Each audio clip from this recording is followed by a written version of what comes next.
Hi, my name is Bria Thompson, and the book that I read was Nudge by Richard Thaler and Cass Sunstein.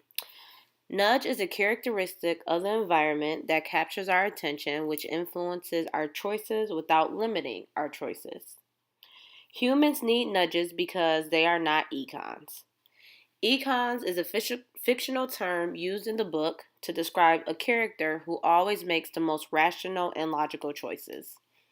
Econs have self control, take into consideration outside information, and look past biases and heuristics, which can lead to better decision making if they look past these biases. Humans, on the other hand, are very irrational and sometimes careless when it comes to making decisions because of the work of our two systems. Our System 1, also known as our automatic system, can react quickly with little to no effort. Our System 1 is in action when something falls off the counter and we try to catch it. Just our gut reaction knows to do so.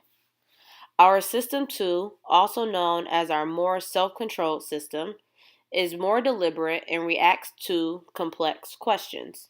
So, for example, when we're presented with a math question like, what is 4,725 times 4,692, our more deliberate system will answer that question.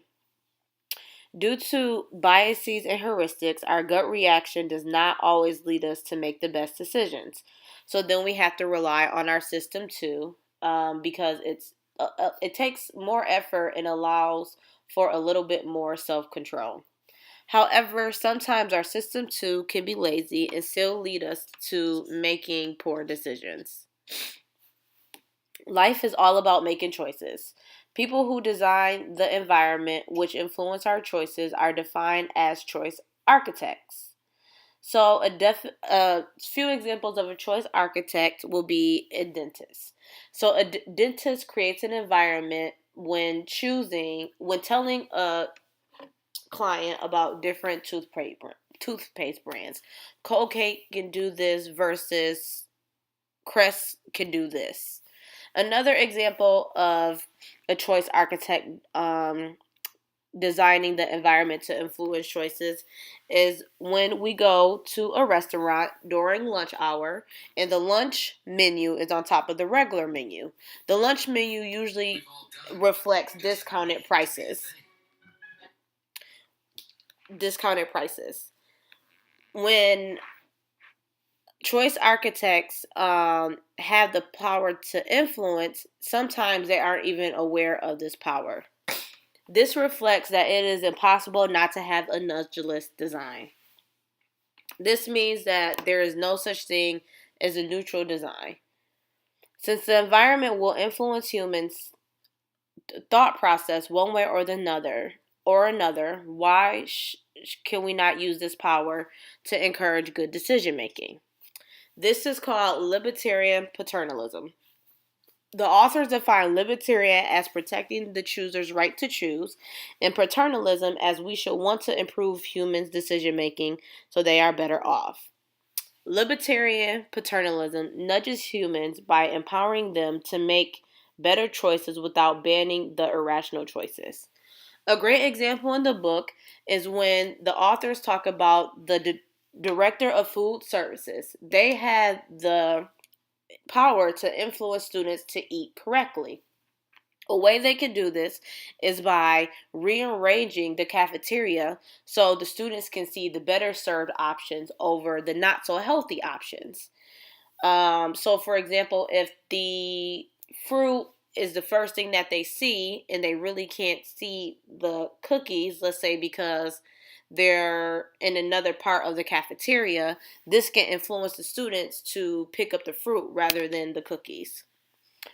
Since our systems can fall into a trap of biases and heuristics, like framing, status quo, anchoring, and availability bias, just to name a few, we need to be able to acknowledge these so we can influence our decisions in a better way.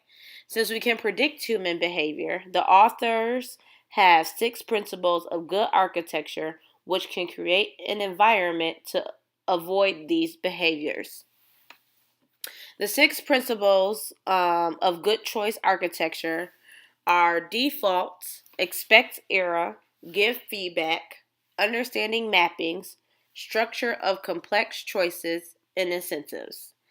These principles allow us to overcome the challenges of these behaviors. An example will be when we go into the store and we use self checkout, usually when we believe we're done scanning everything and go hit pay now, on the screen it will pop up, please check under the cart for any other items. This is an example of expect error bias because sometimes we may forget that there are things under the cart. Also, at the self checkout, there's always a human representative to assist with any issues because it is anticipated that there will be some type of human error. Another example of the expect error bias, when we get in the car and we start driving and don't put on our seatbelt, there's some type of signal to indicate that the driver has forgotten to put on their seatbelt. Again, expecting human error. Another example of how we can overcome challenges of certain biases is the give feedback principle. Giving feedback is truly a gift because people do have strengths, so things that they do really well, but also they have growth areas, things they can improve. The authors talk about how the give feedback principle can improve human behavior. And we know that we can't get through life without knowing what our improvements are.